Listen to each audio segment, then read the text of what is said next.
Beginilah cara pria ini mandi. Jutaan anggur berkualitas.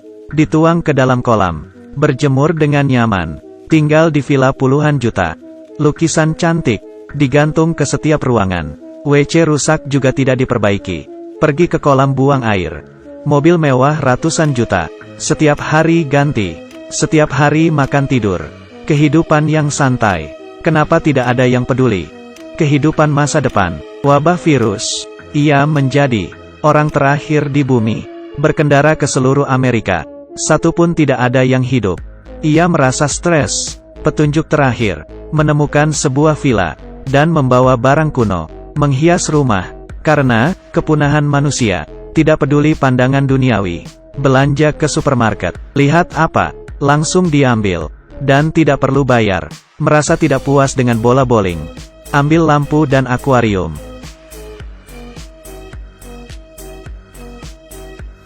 Dan paling hebat, mengambil mobil sembarangan. Ke mobil ratusan juta. Pelan-pelan dorong. Turun. Kehidupan yang bahagia. Tidak berapa lama, ia mulai merasa kesepian. Di koran lihat wanita tua. Ia merasa sangat cantik. Ia melihat orang yang lama sudah dikaguminya.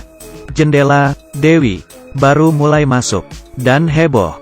Senang berkenalan dengan Anda.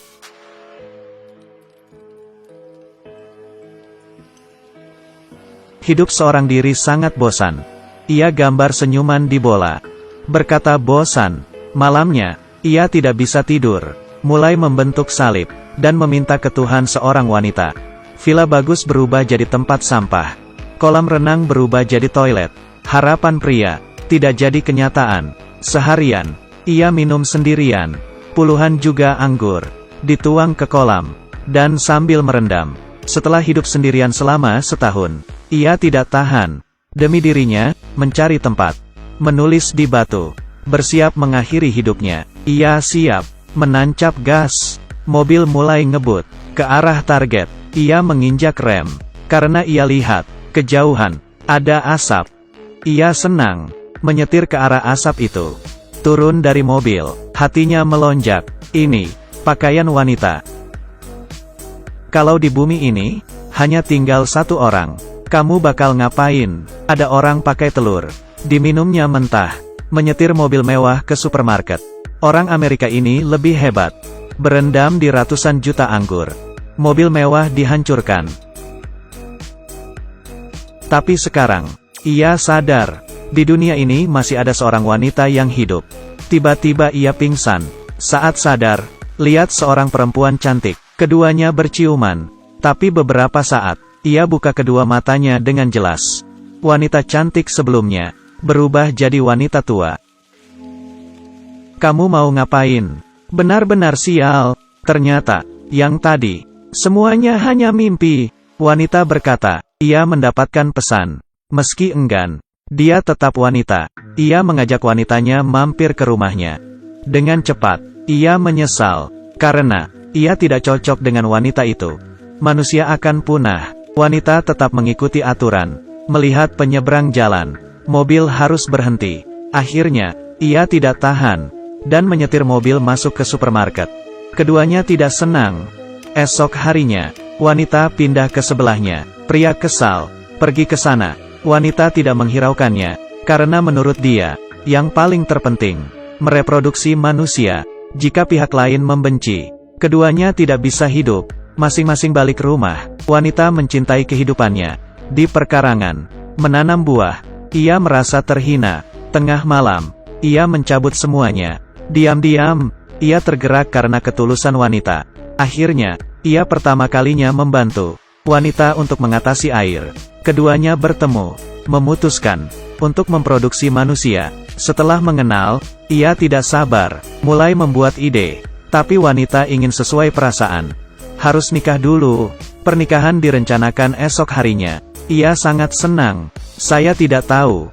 Mimpi buruk baru aja dimulai. Siapa yang kasih tamparan ke pria ini? Sehari sebelum pernikahan, ia sibuk menyiapkan secara detail dan detail. Tapi pria tidak peduli. Melakukan apa yang ia mau. Mencoba berbagai jenis permainan.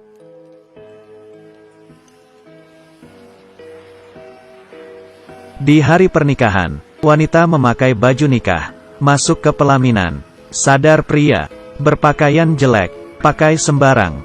Wanita tidak puas, tapi masih sabar, karena wabah virus. Hanya mereka yang masih beruntung hidup, harus saling menolong, memproduksi manusia dengan cepat, sampai ke tukar cincin. Ia tidak sabar. Pria bingung. Ia dari awal bilang pernikahan, melupakan tentang tidak menyiapkan cincin. Melihat kelakuannya, ia melempar bunga dan meninggalkan pelaminan. Ia khawatir bawa cangkul ke depan pintu wanita.